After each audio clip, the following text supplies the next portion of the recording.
Ideas for live. Listen to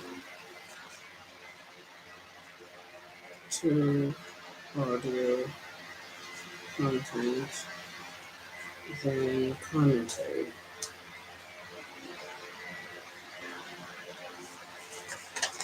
So, a sister of mine a while back was trying to tell me that when my father said to me that he don't care about me anymore, that somehow it was like on a whim or at something he said just quick. What is that word that people use when you're in an argument and you say something quick to somebody without thinking, just to insult them or just to try to even win the argument. What do they call that?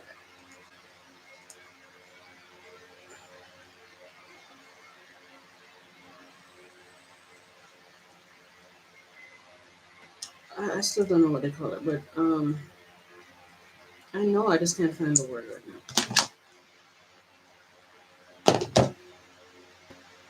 So she was trying to tell me that when he told me he didn't care about me anymore, that it was just like when I told somebody that, like, I'm not gonna say that. It's just she was pretty much saying that it was just like when you're in an argument and you tell somebody that they're full of shit or go eat shit, or that when people say things in an argument they don't mean.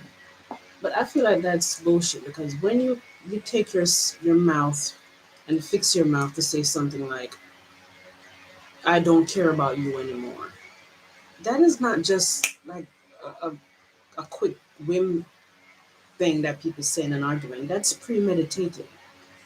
Would you guys agree? I don't see why anybody would not agree. I mean, that is premeditated stuff. You don't just say, "I don't care about you anymore," all those words in one line to your own child without it being premeditated.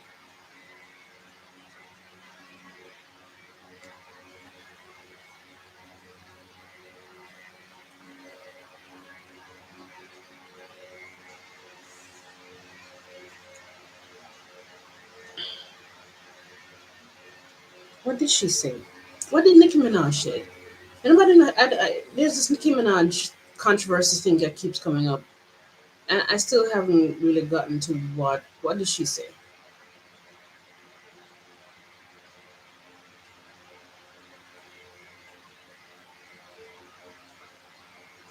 Anybody know?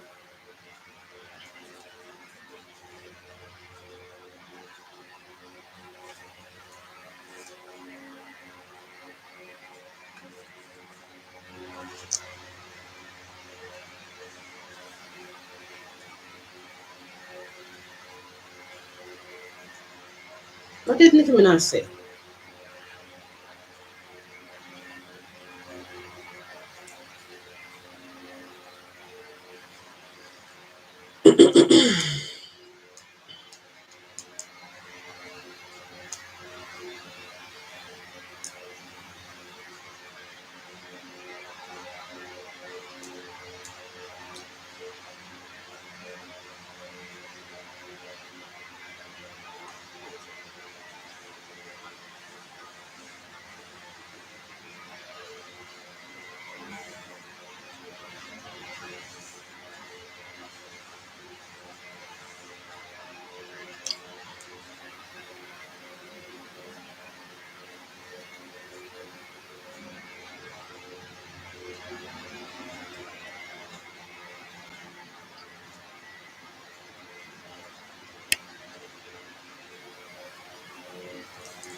Topic.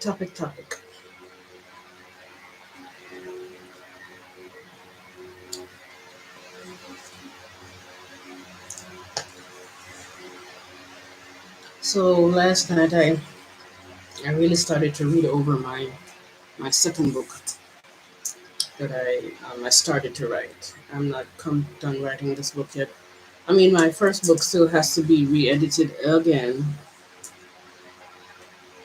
but this book here is not done writing. Uh,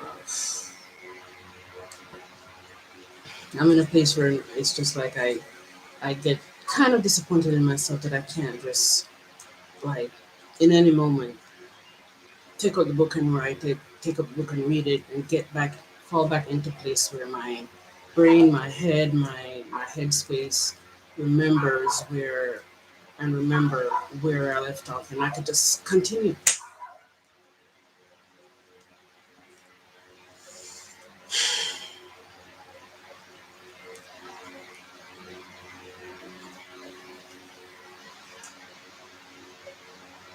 Okay, so it seems like my higher self is right now telling me that I should be weird and tell my family about even the non-physical aspect of me coming into this life, my intentions, who not just I am, but they are, and everybody is coming into this life. We're all soul beings that have other lives on different star systems, different planets, and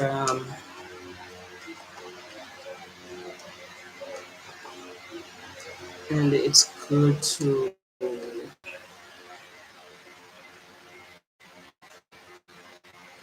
it would be a good thing to explain to them, and if they're strange, but it's a good way for me to heal myself, so I could show them, um, bringing out that, not even showing them, bringing that side of myself out to people is so very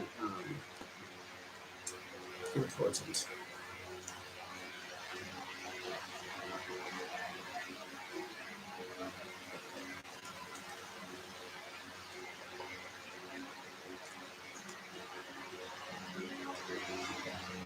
I'm probably gonna do when I listen to some discussion or some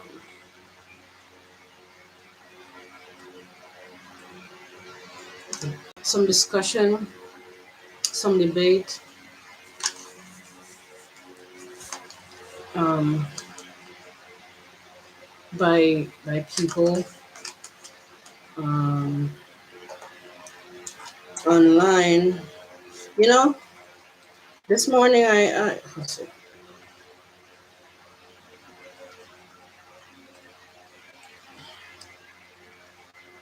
Elliot Hulse. Elliot Hulse was on. I saw his interview with Jesse Peterson. I thought he would have said different things. He said some good things, but there's things that he said that was a little off than what I'm used to hearing from him.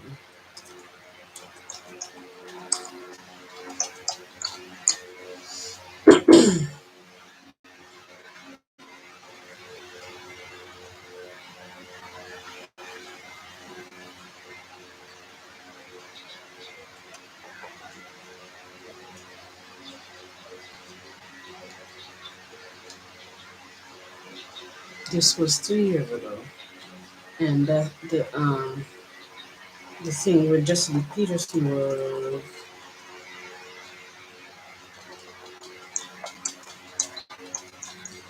it just hit me that I cannot believe it was 2 years ago.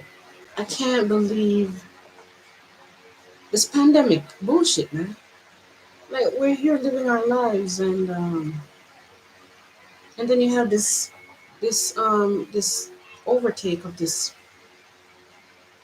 bullshit idea that is just altering our lives, everybody's lives, and it's you just you feel like you cannot do anything. Your freedom are being taken away by people like you, who are just people like you are, and you can't do anything. It's really annoying. I have my brunch lunch on the stove, so I'm gonna go prepare it and come back to eat with y'all.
Yesterday there was a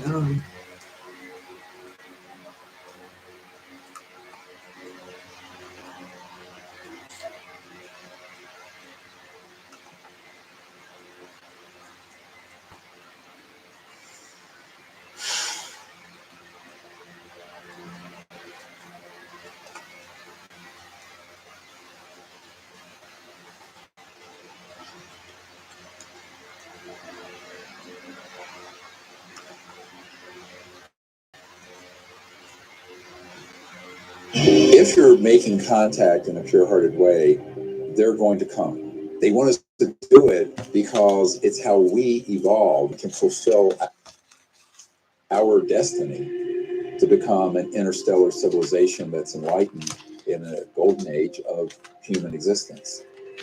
And that's really what this whole next era of human evolution is about.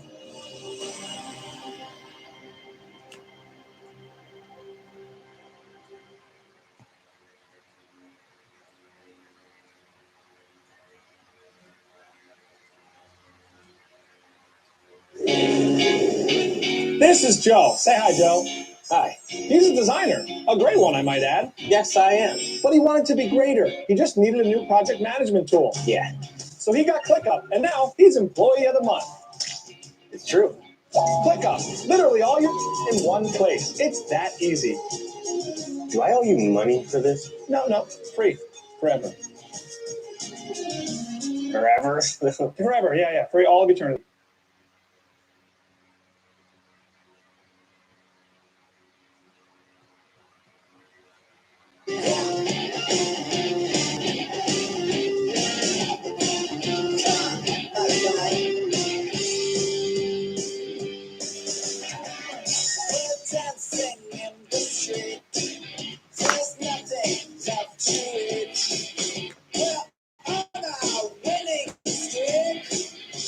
okay, so this is a debate with it's called Modern Day Debate. That's the channel with Alex Stein and BPF from the channel Modern Day Debate.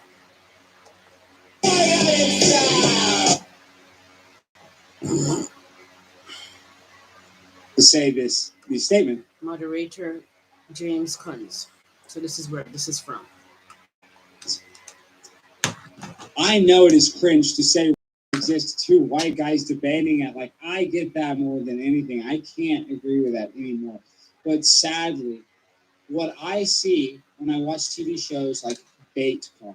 Now, Bait Car is a TV show where they put a car with the keys in it, and they put it in a neighborhood, and they surveil it, and they watch it until somebody steals it.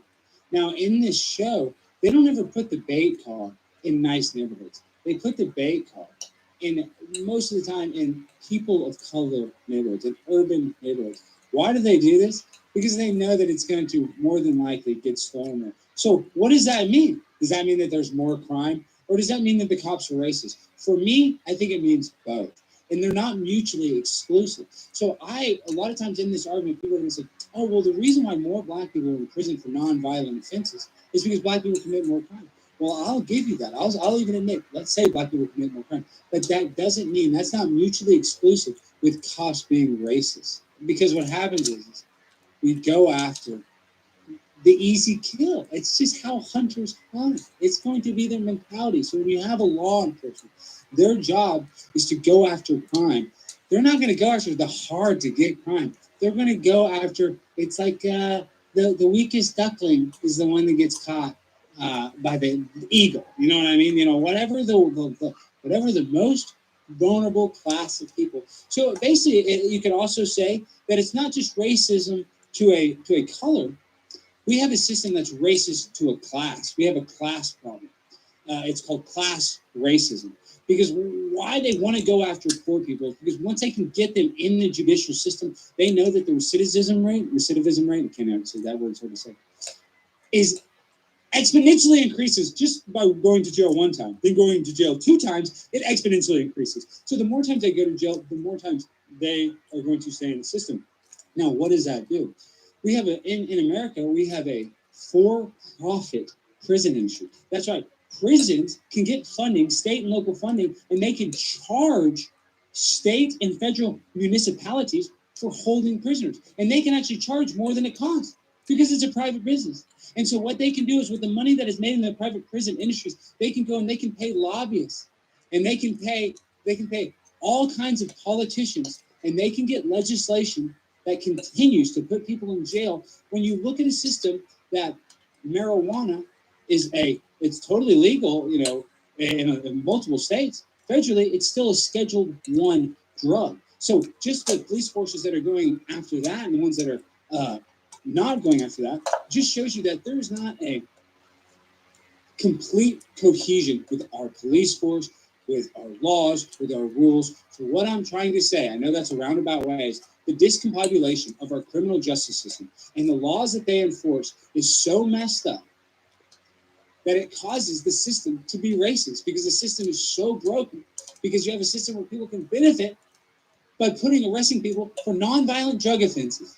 Or in some states, it's totally legal. In other states, you can go to jail for life. And you're going to go to a for-profit prison industry. And who are the people that get arrested for these nonviolent drug offenses when you look at the prison population? It's black people. It's Mexican people. Maybe they do more drugs. I'll even give you that. But I'm just saying, we have a criminal justice system that doesn't work on rehabilitating people. It is a punitive system. And because it is so punitive, because it's a beast that needs fuel, it needs energy, it preys off the life force of people, that monster, that private prison industrial complex, just like the military industrial complex, will send a drone strike and they'll kill 7 children and 3 aid workers. These industrial big machines like the prison industrial complex, they're evil, they're bad. So they're going to go after vulnerable people. That's why they killed aid workers and not actual terrorists. That's racist. You know what I mean? They killed them because they saw them jugs of water. So what I'm saying is even our government is racist. We go over and we just kill people because they look like they are terrorists. We terrorize, we profile terrorists. So that same system of government, the poop rolls downhill. And unfortunately,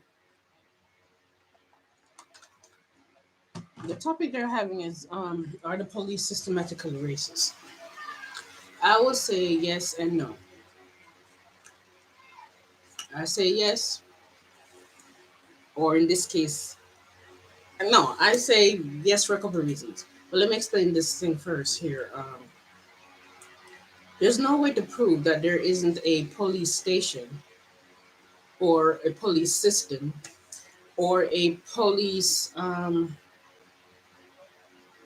police secret society out there of police officers that get together and plan racist stuff. We don't know that that does not exist because it's a possibility. Next thing is, I mean, I wrote in my book years ago that I was watching this program and this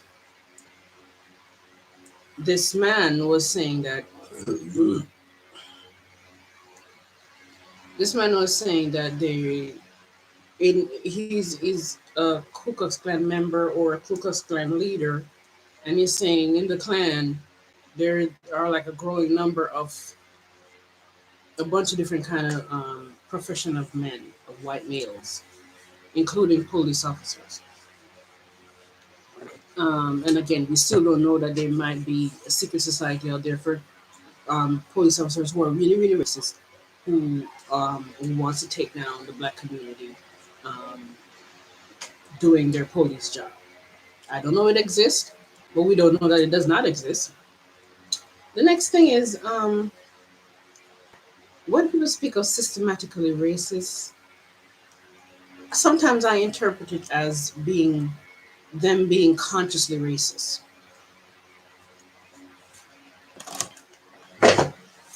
Based on what I'm looking at, I would have to say that um, systematically racist, yes and no, because it's systematic, but it's like unconscious for the most part, subconscious for the most part.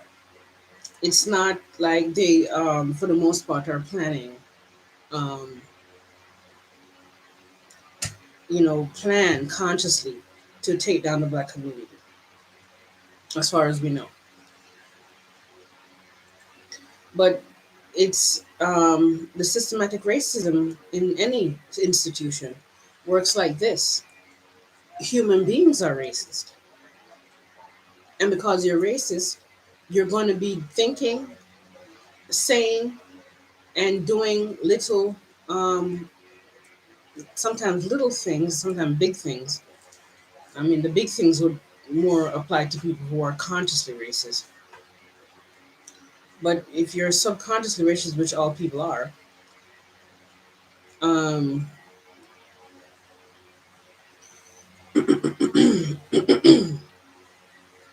you will be doing some racist things, and from the top, all from the big guys at the top all the way to the bottom. Okay, so it's like if something happens in the precinct or whatever, if something happens there, you might have some kind of a cover up.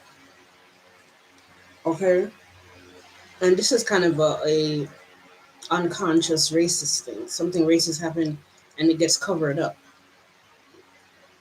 because people want to save their asses. And then it becomes a situation of it's us against them. We have to save ourselves against them. And them is those blacks over there, you know. And that has this inherent seeds of racism in it. More than just seeds, it's big fruits of racism in it. Okay? And there's a lot of ways to explain this, but it's just not flowing to me. And even if it flows to me, I don't know how to put it in words so you could fully understand examples and words. But systematic racism is not a conscious thing. It's a unconscious, subconscious thing that is being carried out without the very people in the institutions knowing that they're carrying it out. It's like people are racist and they're doing and thinking a little racist things, and it becomes a kind of a conspiring thing amongst one another without knowing it's a conspiracy. It's conspiracy. The word I don't know if conspiracy. It's like I'm using conspiring and conspiracy. They are they mean the same thing. But when I use the word conspire, somehow it works for what I'm saying more than conspiracy. I think because the word conspiracy for a very long time has been injected with um, conspiracy theory things, but it's not really that. It's more like people in an institution, they conspire without knowing that they're conspiring. It's like in some very small situations um, you might see let's say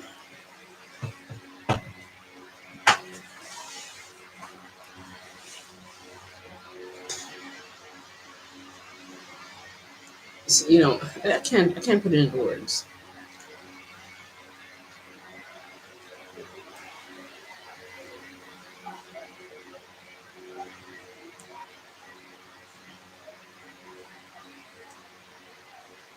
But yeah, systematic racism is not a conscious thing. It's like one group of people carrying out certain things and they're telling these other people to do the non-racist things. But because everybody's unconsciously racist, they're doing racist things in the same institution, being trickled down without them knowing that they are. So the people at the top, they're doing little racist things and thinking little racist thoughts that plays out in a kind of a racist way that if I come up with an example, it would really be good. In a little racist way that even black people, even the most conscious black people, are not seeing as being racist. It's almost like it's the separation thing and the identity thing. It's being played out in the systems and in the institutions because if you and you're identified so much, you become racist. When you identify with a race, you're going to be racist because you're going to see those people as not your people. And so it's not possible for that to happen without forming ideas about them, negative and positive, based on race. And that's what racist is. It's based on race. My emotional response to people based on race. That's racist. So it's like this has been going in institution. This is the reality. But people don't know it's the reality because really, um, a reality of racism only is defined by what we see as being consciously racist, and not the subconscious, unconscious racism that is being played out in a surface way also is not being recognized for what it is because um, people expect racism to look a certain way.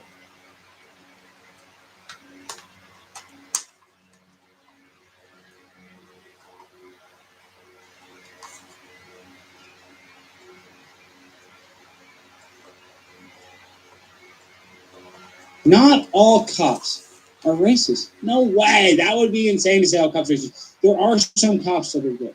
But very recently, we had civil rights movement. So ever since then, and right after then, we had the federal laws that got rid of racial profiling. That was in my father's lifetime. Sadly, I wish we lived in a perfect world and racism didn't exist. I wish that, but that's not the case. And I want to say this: Andrew and I had a pleasant, talk before this. Andrew and I actually line up ideologically on but for me, like I said at the beginning, this is something that I'm passionate about because I've seen a lot of cool black people. They got arrested with 100 bars of Xanax.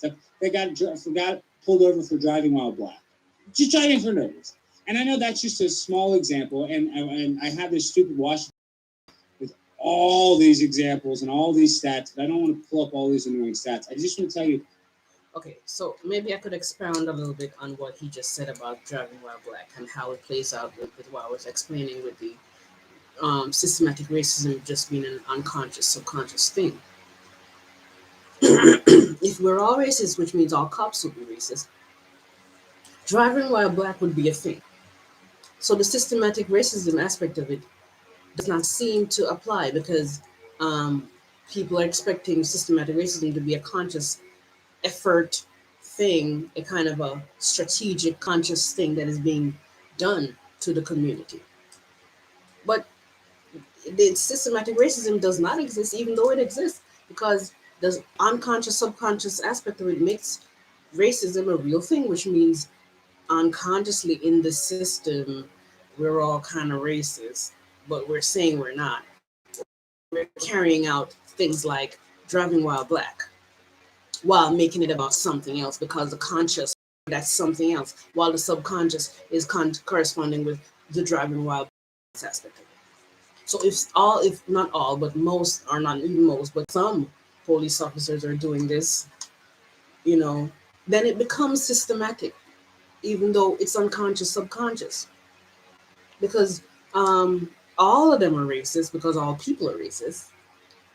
And if they're carrying out even the smallest little even thought, racist thought that leads to maybe little racist gestures, little racist things.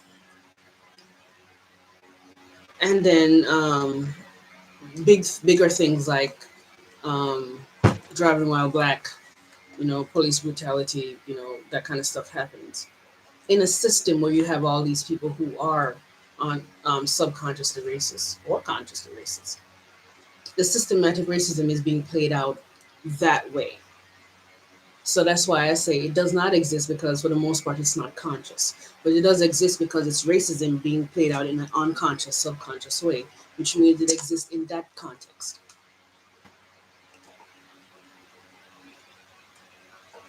From my experience, from people that I know, and talking to law enforcement, they go after vulnerable people of color, immigrants, people that don't have all their papers in order.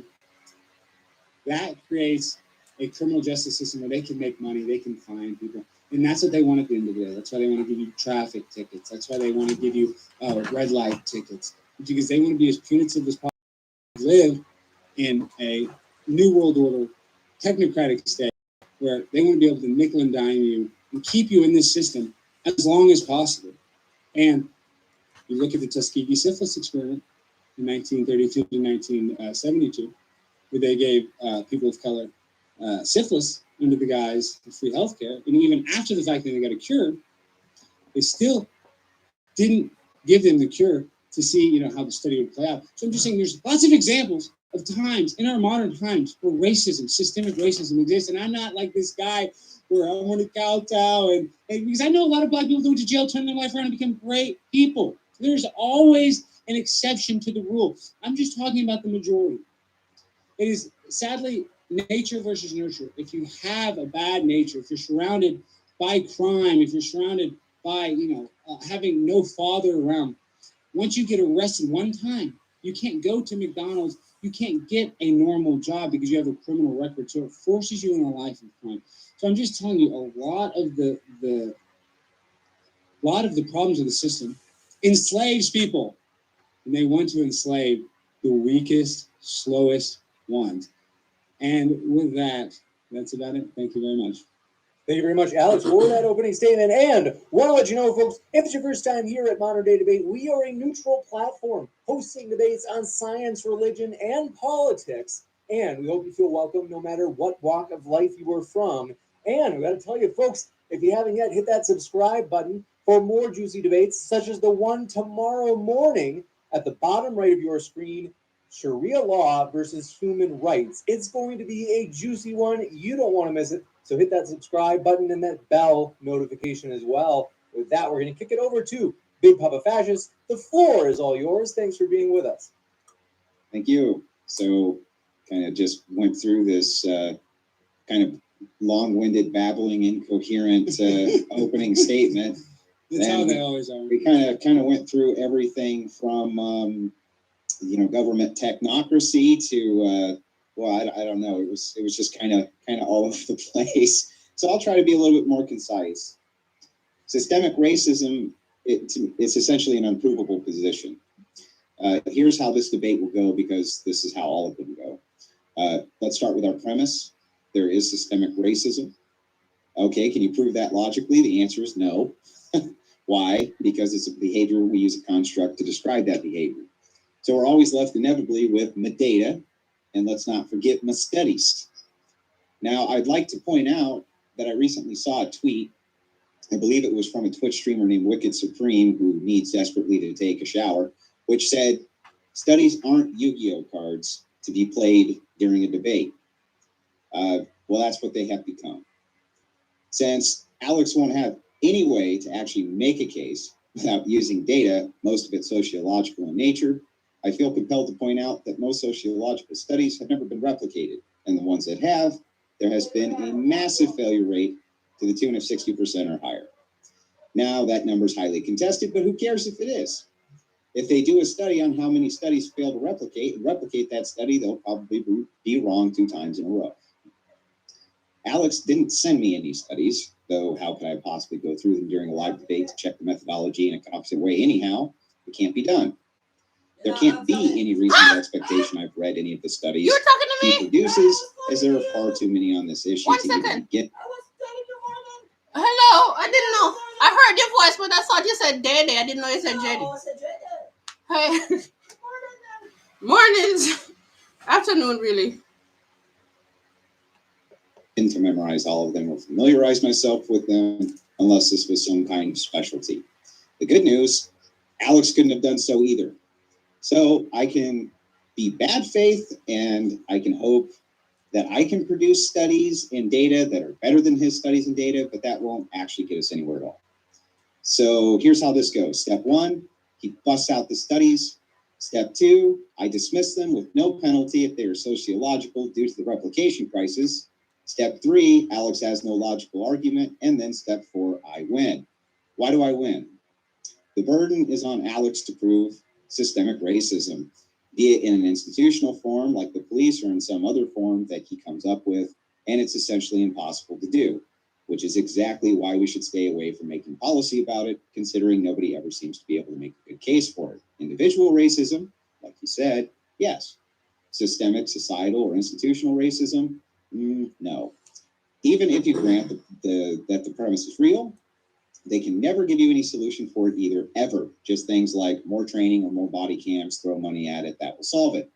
So I don't really know where Alex is going to go with this, but I find it doubtful he'll make a compelling argument for it. Also, Alex, I really like your show, just so you know. Thank you. And like I said, Andrew, I think we agree on a lot of stuff. And I'll be honest, I think pulling up on these debates and I pull up a bunch of studies it's boring and it's lame and it's like, you're just annoying because you can use the data to form any sort of bias. I believe they can. I agree. So, but this is my question. So, Andrew, I'm just. Pardon my interruption, but just before we jump into open conversation, do want to remind everybody our guests are linked in the description. So, if you want to hear more from either of our guests, their links are waiting for you down below, and that includes on the podcast. We put all of our guest links in the podcast as well. So, what are you waiting for? You can click on those right now, whether you're listening via YouTube or podcast. Thanks so much, gentlemen. The floor is all yours. Okay, so this is like, I don't want to pull up a bunch of studies. I have this Washington Post thing with like 25 studies. And like I said, that's pointless. But I want to ask you this. Okay, let's just do an example. Mm-hmm. After 9/11, stop and frisk in New York. Was stop and frisk racist or not racist in your opinion, Andrew? No. Why? I mean, that's okay, but why is stop and frisk not racist to you, even though that they would stop more than often they would stop a Muslim person? So I don't see the things as being intertwined. Right. Same thing with stop and frisk when it comes to Black communities. I understand that people in lower socioeconomic conditions are generally a lot poorer. Because of this, they are more prone to crime. This often is going to include Black Americans. So if you're a police officer, where are you going to go to stop crime? Alex, are you going to go where people are committing it, or are you going to go where they're not committing it? Well, I agree. I'm not saying that people of color don't even commit more crime. I don't even like that argument. But what I'm saying is I'll even agree with you. I'll give you that, and I'll say that still means the cops are racist because they know where to go for the crime. Like, why would that make them racist? To know which communities? Because not every single Black person is a criminal, so they're going to end up doing stopping and frisking people that aren't a criminal. I agree. So what I'm saying is, so I don't believe one apple should spoil the bunch, in my opinion. So that's what it is. That's what racism is. It's because there's more people there. You're lumping everybody as a criminal because there's more criminals. But did the law say that they have to only stop and frisk Black people? No, but what they did. No, it didn't. But they stop and frisk. The law, hang on, Alex. So if the law didn't say that they only have to stop and frisk Black people, and we know that Black communities have a much higher crime rate because of their socioeconomic situation, then why is it that you think that more Black people wouldn't get frisked, Alex? Well, Andrew, I'm just saying you can read between the lines and you know what happens behind closed doors, just like you and I. I mean, you know about probably Freemasonry and fraternal organizations, and you know that these people, can have some sort of camaraderie ship. And if you don't think that they would help their own, if you don't believe that, do you not think racism exists at all? Of course it does. So do you think there is any police that are racist in the world? Of course there are. Okay, but in your experience, though, you just don't think there's enough to make it a system-wide problem. I'm saying that you can't say that an institution systemically is racist. That's the problem. So the burden of proof that you have on your shoulders is to say, look, I have these anecdotal pieces of evidence, and these anecdotal pieces of evidence are saying, hey, according to my experience and some of these other experiences of people that I've talked to, there's definitely racism going on in these departments. Nobody's going to disagree with you. Nobody's going to disagree with that at all. What they will disagree with is whether or not the institution itself has some type of racist policies or practice from the top down that are intentional. That's my contention with this. And that is a hell of a burden of proof on your shoulders to present, to be perfectly honest with you. Yeah, but in your opinion, do you not think district attorneys encourage police officers to arrest people that are more vulnerable, or do you think they tell them to go after high-profile people that are going to have great attorneys that are going to make their dockets a pain? I mean, I'm just saying, who would a district attorney? Do I think that the district attorney wants to have a high prosecution success rate, sometimes to the tune of 90-95%, right? Of course I think that, which is why most cases, as you might know, do they ever go to trial, Alex? Well, no, a lot of them have plea bargains. But a lot of them, almost all of them have plea bargains, right? So do I think that police officers go into communities that are low income to stop criminals? Yeah. Why? Because I think there's a hell of a lot more crime in low income communities. So they arrest them, they take them to court, they end up with a plea bargain, most of the time on a first offense, it's a slap on the wrist, depending on, you know, how brutal the crime is. It's usually only repeat offenders that really get on. Now, you were a bail bondsman, right? Mm-hmm, so, Yeah. Well, when did they send you out to pick up a guy who skipped bail on a chewing gum? You know, a chewing gum conviction. Never. These well, are I can some only bad get somebody, mofos, right? they would have to have a felony conviction. But Yeah, this is the problem, though, is what I'm saying. You can, all that can be right, but there are people that are totally innocent, black people, that because of that get unfairly profiled. And I mean, do you believe in the thing called driving while black? Do you believe that's a real thing? Yeah, I do in some areas. I think it's true. Yeah. So I mean, that on kind the other of hand, on the other hand, if you know the division where the lowest end on the socioeconomic scale is, and you know who's most likely to commit crime, why wouldn't you target those people? I mean, logically. I know, but logically, because you're targeting those people, you're going to have some collateral damage, and you're going to go after some innocent people. I'm not saying our okay. So let's hang on. I got it. I know how I can do this for you. Okay, let's pretend that all of them are white. All of the cops. Everybody in the United States. Oh, real quick, black cops can be some of the most racist for whatever. Okay, yeah. So let's just pretend. Let's just pretend for a second that the whole country was white, right, or Hispanic or whatever. They're all the same race. Would you direct your police force to go into the low income areas to stop crime? I mean, yeah, more than likely. So wouldn't that be profiling? Well, I mean, I guess I would go where the most crime occurs. But would it be racist then? I mean, yeah, I think it is a little bit. It would be still racist, even if. How could it be racist then? Well, I'm just saying, because you're going to a neighborhood expecting, you know, something to happen, so you're having these preconceived notions. I think that's the idea of racism. Well, that would maybe be bigoted, right? But it's not. But that's what I'm saying. Bigoted. I think it's. Do you see what I'm saying? Like, I'm not. I get it. You're based in reality. I'm based in reality too. I'm just saying. I do think there's like racist Freemason cops sometimes, and I'm not saying they're all racist, and I'm not saying they're all Freemason. Which lodges do you think the racist Freemason cops come from, Alex? I don't know. I have no idea. I'm just saying, there's some awesome cops and there's some awesome criminal. But look at this. How about this? For criminal, I can say that this is another argument that's very important that we have to make, because this time I didn't say this to the end, and I don't think you can debate this. What if I was to tell you that I can prove that our criminal justice system, the FBI, is racist towards white people, and that they are creating entrapment in order to create a narrative of domestic terrorists to make the future the white people the enemy? What if I told you that we had a alphabet agency criminal justice system that's racist to white people? Would you disagree with that, Andrew? If you told me that there was divisions of what we would modernly consider the deep state that want to create racial divisions inside of our country as part of probably some type of Bolshevik communist color revolution, what would I say to that? You're probably absolutely right. That's what I would say to that. So you agree with that? So you'd say that? So you'd say the alphabet agencies probably do want to create some sort of division? But okay, on January 6th, do you think the criminal justice system, the FBI cops, that okay? Let's use this example because I'm sure you're familiar with this. The kidnapping plot for Gretchen Whitmer.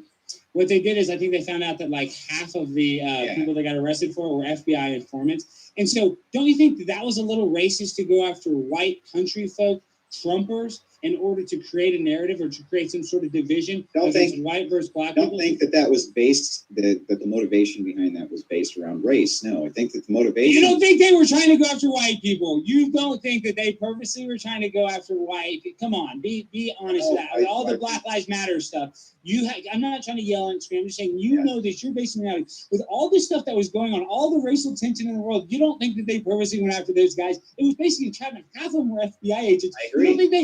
Why didn't those FBI guys go and trap some black BLM people? I think that why didn't they go do that? I'm just saying, why didn't they? Because I think that the motivations behind it are less in the tune of race and more in the tune of whatever the political expediency for the time is. The political expediency at that time was to say, these guys, they hashed a plot. I think one of them was like half retarded, literally. Right? Yeah, like I think the guy just he didn't have all the crayons in the box. You know what I mean? But I think that they would easily target blacks or Hispanics the same way for political expediency. I don't think they care about the race as much as they care about the political expediency of utilizing whatever people they need to, whatever scene they need to for political purposes. I think they're sadly that the government that we have right now probably used to be very racist towards. After September 11th, we had a government that was incredibly racist towards Muslim people. Oftentimes. Well, Muslim's not a race. Well, it's a religion. I mean, going after somebody for their religion, what is that? Not like That would be bigoted. Okay, well, this is one thing. See, now we're going to circumcise an ant because we're kind of arguing that racism and bigotry are that much different. But I get it. I'll say that. Okay, I'll agree that they are different, but I'm saying they're cut from the same cloth. No, not really. Because, okay, I'll give you an example. Right? If you have a guy and he's like, I hate all black people, you're like, holy shit, you're an evil bastard, right? But if you have a Protestant Christian who says, I hate all Catholics, you're like, yeah, whatever, right? But that's a bigot, right? He's being a bigot, but you wouldn't judge that the same way. You'd be like, yeah, whatever, I don't care. I don't know. Right? It's different, man. It's different in application. Okay. Okay, so bigotry is different from racism, or a bigot is different from being racist? Not really. Yes and no. Uh, uh, they just explained that if you don't like Muslims and you're racist, and the guy said that's not racism, that's a religion, but it makes you a bigot. I don't think bigot is like exclusive to religion or to race or to anything. I think a bigot is just somebody who is just highly discriminatory towards uh, any group or any groups.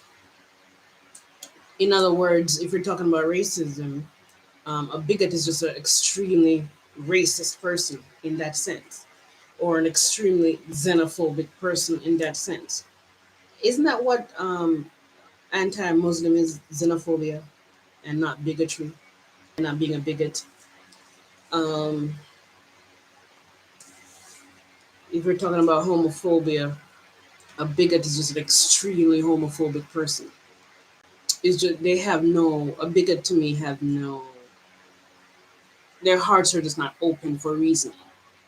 They're just I'm set in my ways, you know, fuck anybody who isn't white or who isn't what I am. And to me that's a bigot. It's not bigot is not defined by any particular um, how do you explain it? Like in a particular system or discrimination towards any particular group. So it's not like bigot means discrimination towards or hatred towards religion or only towards race or only towards sexuality and gender or whatever. A bigot is just an extremely what is that? But what is the word? It would be a bigot. The word that describes somebody who is just extremely hate everybody right off the bat is a bigot. Or even if they don't hate everybody, but they hate black people a lot, and they have no space in their heart to open for anything, is a bigot. Like somebody in the Ku Klux Klan is a bigot and a racist.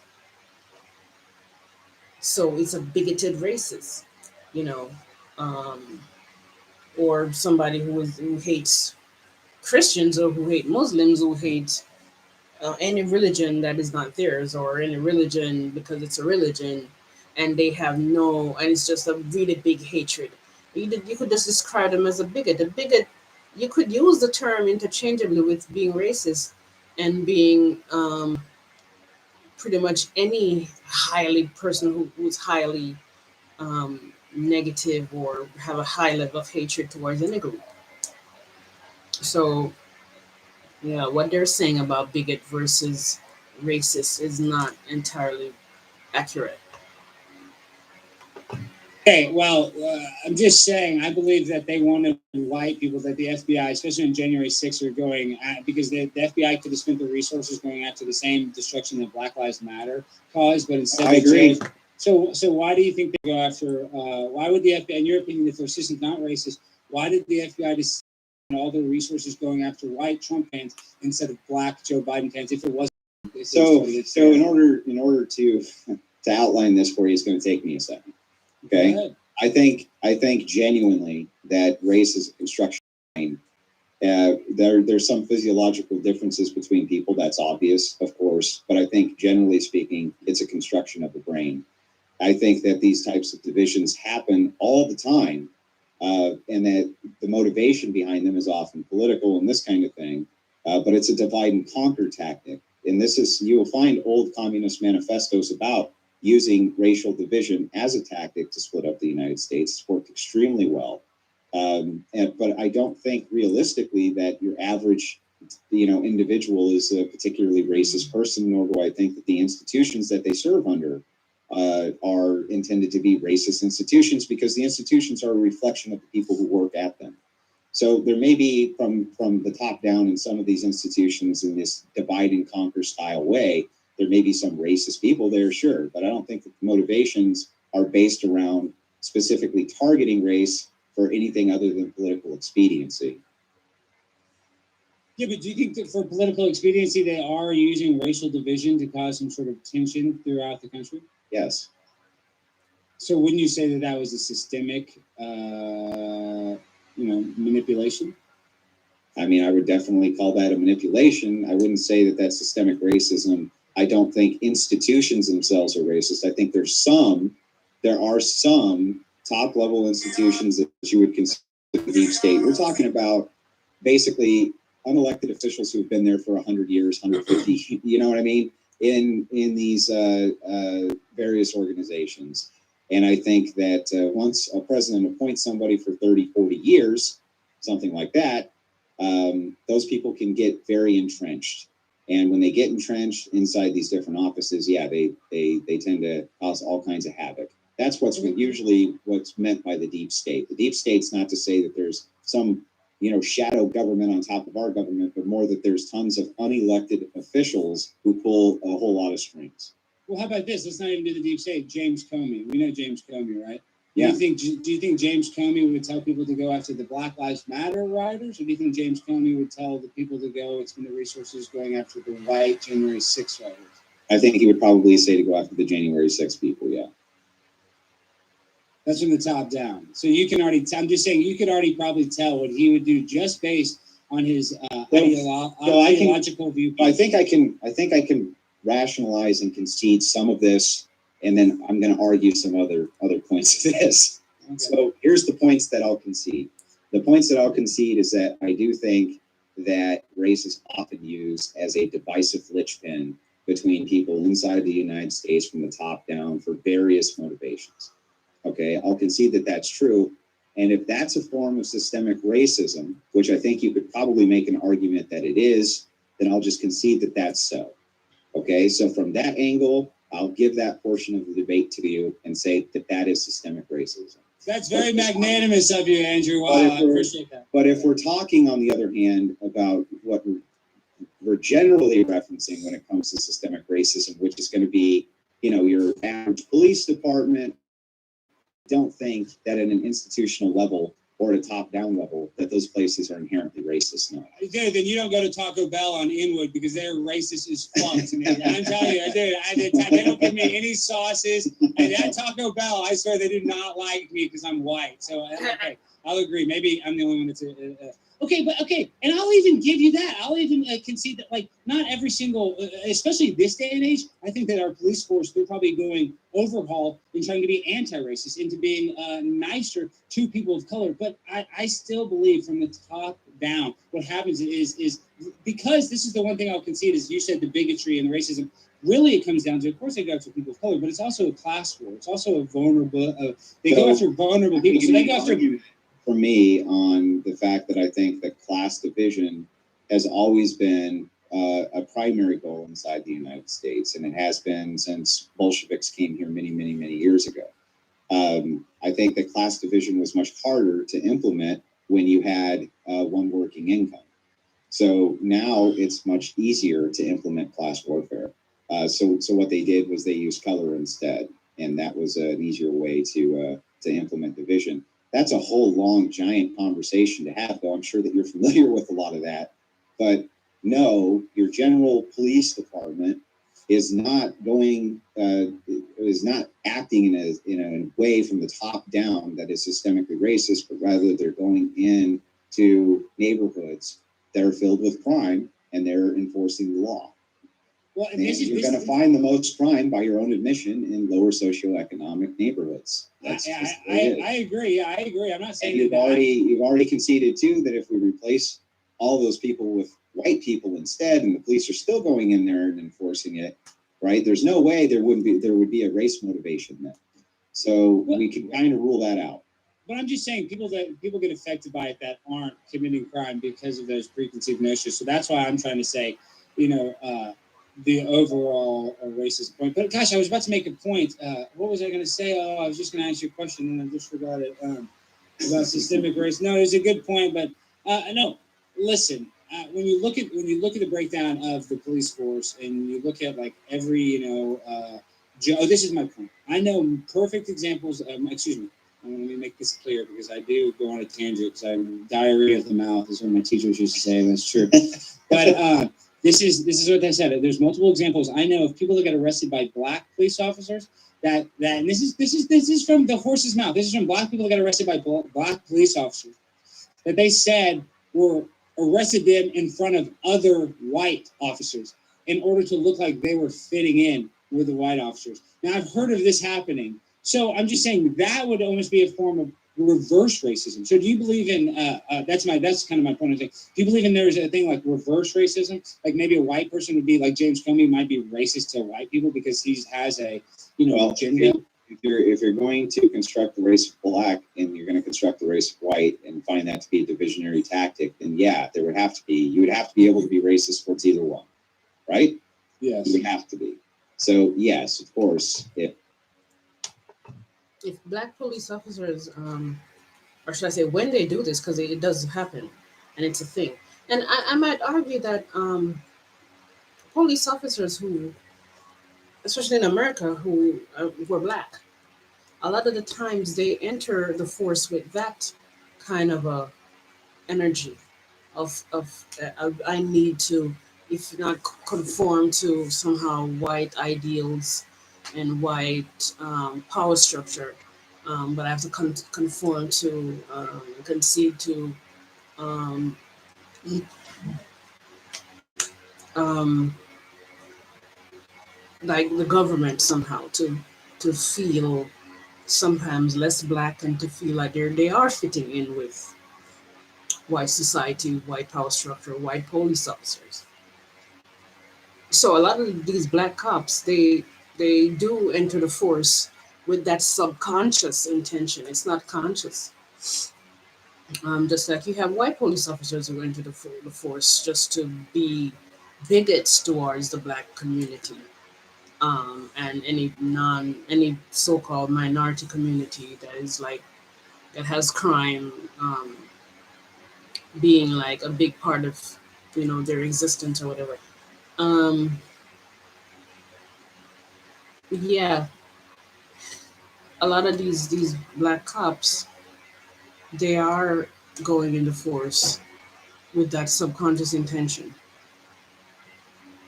Okay, and yes, it is still racism because it's pertaining to race. And one of the ways I describe racism is pertaining to race. It's pertaining to race.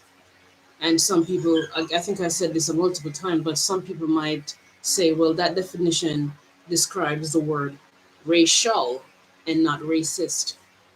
But the way I see it is um, pertaining to race. As far it's my emotional response pertaining to race, my emotional response to race. That's what racism is. Not racism, but racist, being racist is. So it's still, whether it's in your own race or it's an outside race, whether it's a white cop, black cop, towards black people because there's a lot of black people that don't like black people, and there's a lot of black cops that can't stand black people, and they internalize the same racist ideals and the same racist mindset that maybe a lot of white cops have due to a bunch of different reasons.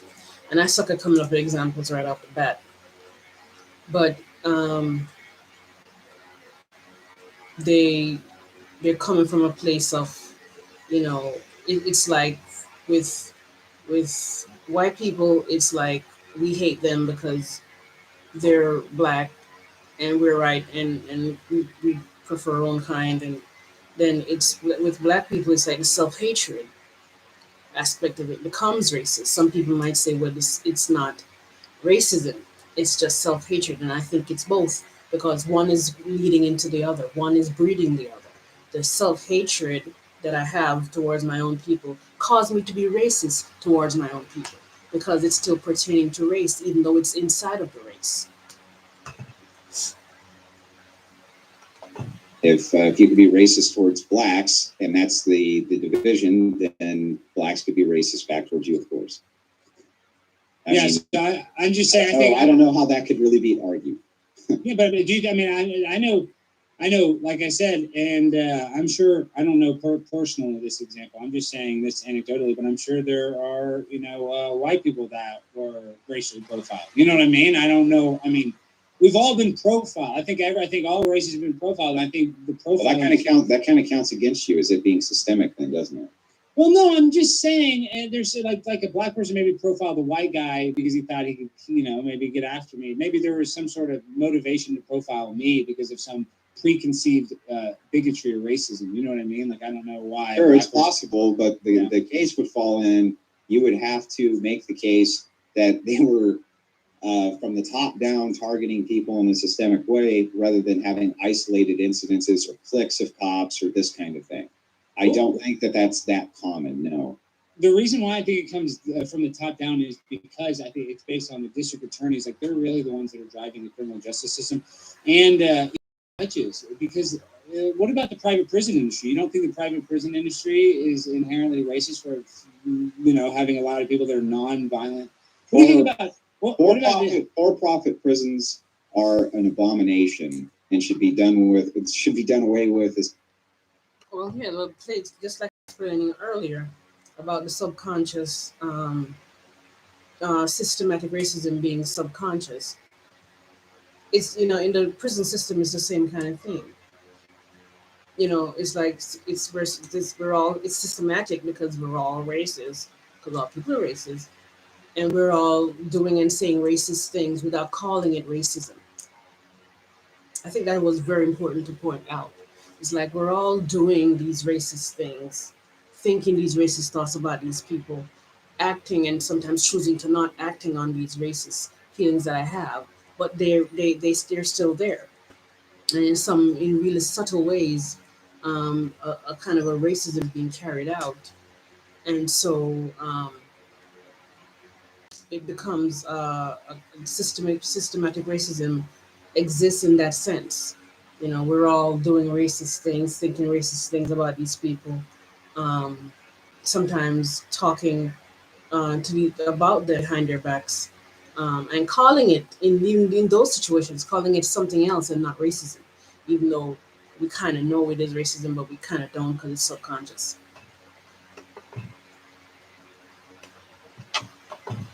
As fast as possible. And I agree with you that we should center around rehabilitation rather than punishment.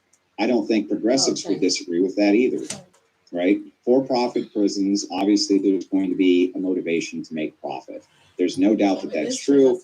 There have been several cases that you could probably point to for your case where you could say, hey, there have been corrupt officials that have been trying to lock people up in for-profit prisons for kickbacks.